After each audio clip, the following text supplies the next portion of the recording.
Եկեք միասին անցնենք 4-րդ շրջանի առաջին մի քանի հատերը։ Սկսում ենք առաջին անթելսյունից, կատարելով այն անցքում, որը նշված է ամրակով։ Հիշեցում, ամրակը նշում է նախորդ շրջանի առաջին հատը։ Բացեք ամրակը և հանեք այն, հետո անցկացրեք հելունվեի տակ և կատարեք անթելսյունով հատ։ Հանում ենք ամրակը, գործում ենք մեր անթելսյունը,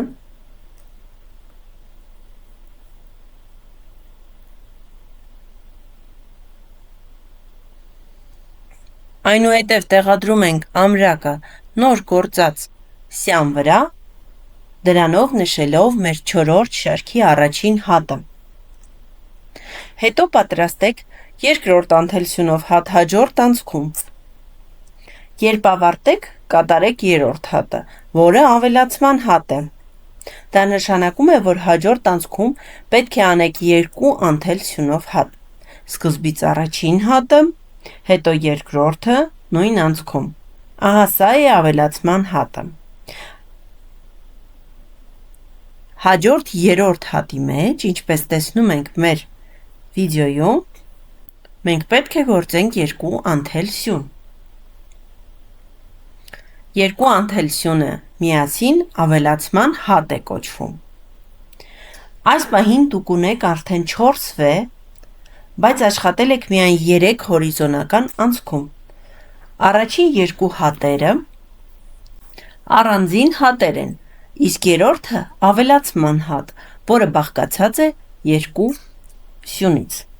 Այսպես առաջադրանք է կազմում 2 անթելսյունով հատ պլյուս 1 ավելացման հատ,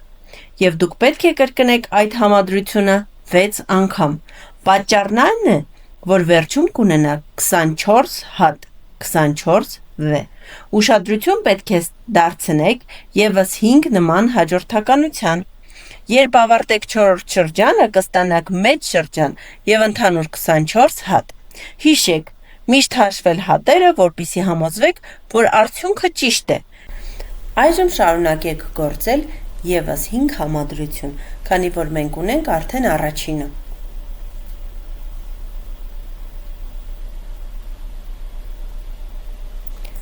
Եվ այսպես,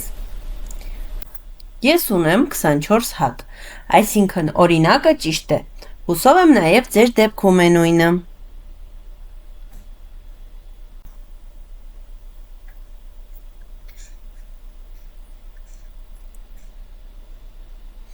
Ստուգելու համար մեզ կրկին հաշվում ենք յուրաքանչյուր V-ն մինչև ամրակը։